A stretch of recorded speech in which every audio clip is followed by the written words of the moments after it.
Labą dieną, gerbiami telšiškiai, savivaldybės tarybos narys Bacevičius. Turiu papasakoti jums keletą epizodų iš savivaldybės tarybos posėdžių praeitam posėdį.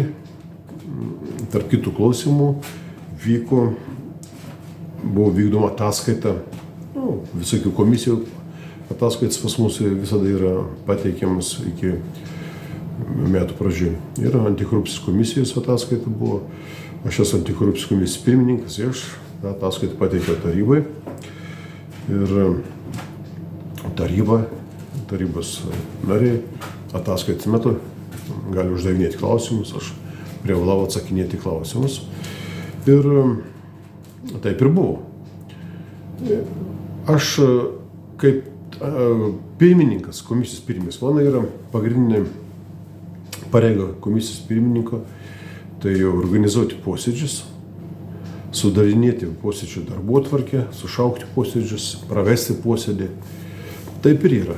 Aš posėdį sudarau darbotvarkę, klausimus, medžiagą surenku, sekretoriai yra, su sekretoriumi mes išsiunčiam tą medžiagą nariams.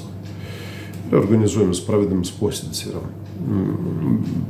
Reglamentuoja mūsų veiklą įstatymas, vietos įstatymas ir reglamentas ir nuostatai.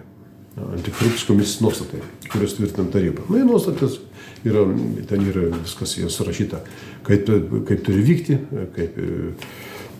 kokie klausimai sprendžiami, kokios užduotis yra. Viskas surašyta. Panašiai taip ir yra. Pagrindinai mūsų darbas yra, tai nagrinėjom skundus dėl gyventojų skundus ir vykdom ten pagal nuostatas viešųjų pirkimų priežiūrą. Yra prirašyta, ten galėjo dirbti dieną naktį, jei nori. Ne vis funkcija atliekams, nes yra kitas dubliuojimas kitų tarnybų, savivaldybės administracijai. Tai posėdžiai vyksta. Per paskutinius, aš viešai esu pasakęs, gal kokie 15 metų posėdžiai vyksta, yra svarstomi klausimai, skundai pateikti, 99% yra mano rašomo raštai per paskutinius 15 metų. Dar aš nebūdamas tarybos nariu, rašiau skundus, raštus į komisiją, jie nagrinėjo. Mes renkamės kiekvieną mėnesį, vieną kartą mažiausiai, kartais 2, jeigu yra poreikis. Taip, kad per metus būna 12-14 posėdžių. Kiekvienam posėdžiui būna klausimų iki 10 klausimų. 9-10 klausimų. Tol, kai aš nebuvau pirmininku, antikorupcijos komisija nedirbau, prieš nebuvo tarybos narių. Komisija, aš kažkada pasidėjau, susirinkdavo į metus 2 kartus. Ir būdavo klausimai arba ne pagal kompetenciją, ten kažkas parašė raštinę temą. Tai niekas nesirinkdavo, ten būdavo opozicija, sėdėdavo bailiai, opozicija dirbti nenorėjo, norėjo tik tai tarnauti administracijai ir taip toliau. Tokia opozicija tai buvo, todėl jie ir išnyko. Ta partija opozicija buvo, jie turėjo ten 12 vietų, 8, 4 jie išnyko, tai kad jie absoliučiai nieko nedarė. Aš sėdžiu komisijoje, todėl kad aš esu opozicionierius, aš opozicija jau 12 metai esu ir aš nesiruošiu eiti į tą ginti interesų tų buržuazijos atstovų.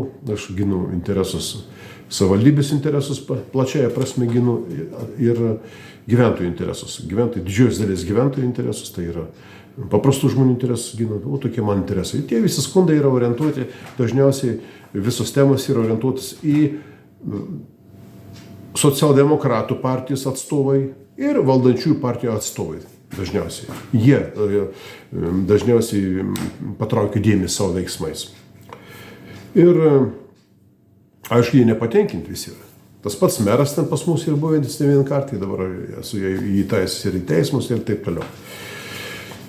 Ir komisijoje ataskaitą aš pateikiau, ataskaitą ir buvau klausimų. Klausimų jie ten susirepetavo, tas klausimas pasirašė, labai gerai.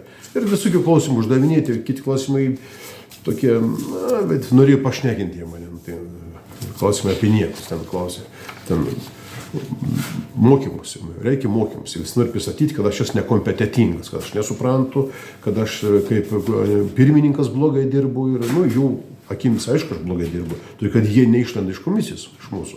Tie dauguma, savivaldybės dauguma ir valdančiųjų partijų atstovai, jų draugai, klapčiukai ir jų ir kiti. Tai ir apie mokymus uždavinėjau. Kokius tau reikia mokymus? Kokius mokymus neišleidot? Žinot, būna vyksta mokymai, centralizuotai yra vykdami mokymai ir STT mokymus organizavo po visą Lietuvą, rinko visus antikorupcijos komisijos narius ir Seime ten buvo, pagrindinė STT organizuoja mokymus. Ir savivaldybė neleido mokymų. Patys klausė, Gosarovas buvo merų.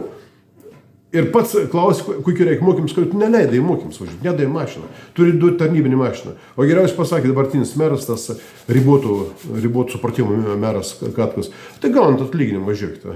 Atlyginimas yra tarybos narė 650 eurų ir mes už savo pinigus važiuosim Vilnių Kauną į mokymus už savo pinigus. O mašinas tarnybinis stovės garaže. Jie nedavė mums mašinų važiuoti.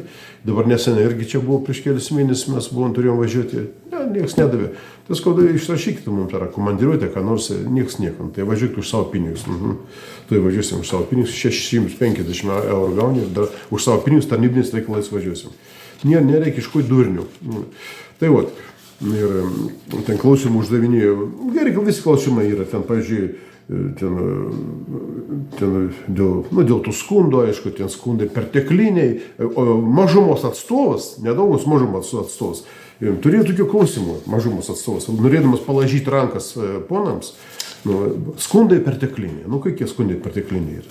Kada padaryti nuostolį savivaldybėje 10 000, kad pažinėjai statymų, nesilaikė statymų, kad tai yra pertekliniai. Reikėtų nerašyti. Ne tie laikai, kada už skundus į kalėjimus sodino jūsų tėvai. Taip nebus. Ir tai pasisakė, kad aš pats blogiausias pirmininkas Rupeikienė, pati buvo pirmininkė ir stovėjo tą komisiją ir taip toliau. Reiškia, kenkėjas, buvo išvadinęs, kad aš kenkėjas didžiausias esu.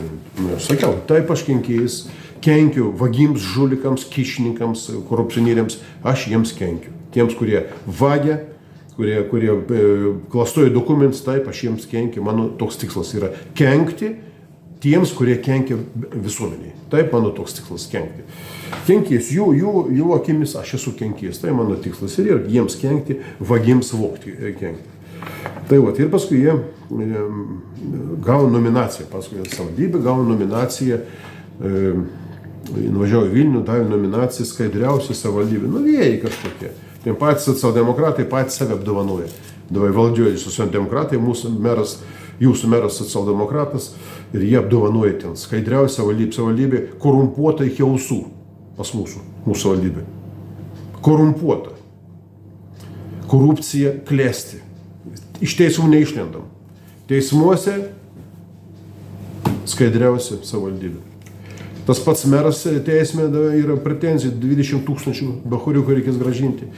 Ir tai viskas tai skaidriausia. Jie gavo nominaciją ir menų jis nominaciją gavo meras, nors kada buvo čia menininkai sukilę prieš tą ministrą, kur prisišnekė, nes jis prisidėjo krūmas, jis menininkų nepalaikė, bet nesvarbu, ten nominacijas dalino.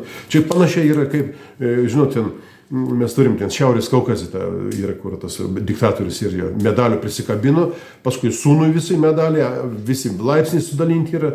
Rytuose tokie mentalitetas yra, kad prisikabina tų medalių. Tai pas mūsų tas pats yra. Tai yra link diktatūros, žingsniai link diktatūros ir susireikšminė žmogus, tas pats meras mūsų, jeigu žmonės yra bailiai Telšių rajone, kas kovoja prieš savivalę mūsų? Niekas nekovoja. Niekas nekovoja, visi bijo, visi klūpo ir laukia geresnį laiką. Nebus jums niekada geresnį laiką, bailiai jūs esat. Tai antikorupcijos komisijos ataskaita buvo labai audringa ir labai gera. Bet jų klausimai tokie, kad aš blogiausias, mane reikia atstatydinti. Mane atstatydinti gali tik opozicija skiria pirmininkai. Anksčiau taip ir buvo kitom kadencijai. Jie buvo mane atstatydinti, kada buvo kitai tvarka, dabar tvarkai pasikeitęs. Tai Ir tokie ataskaita, antikorupcijos pirmininkas, aš esu pats blogiausias, pasakiau, ir kenkėjas, ir nekompetentingas aš esu, ir taip. O tie, kurie bijo klūpoje, tai jie yra kompetentingi ir geri, niekam leidžia vogti visiems. Taip aš neleidžiu vogti. Taip aš neleidžiu vogti, klastoti neleidžiu ir kenkiu jiems tai daryti. Mano toks tikslas yra. Tai aš ir siekiu to tikslo. Taip mane įvertino mano priešai, mano idėjiniai, krūviniai priešai mane vertino, kad aš esu labai blogas. Nėra blogai. Jeigu aš savo priešams kenkiu, tai užduotis yra vykdoma, kokia aš pastačiau pats savo užduotį. Tai tiek žinių. Ačiū dėmesį.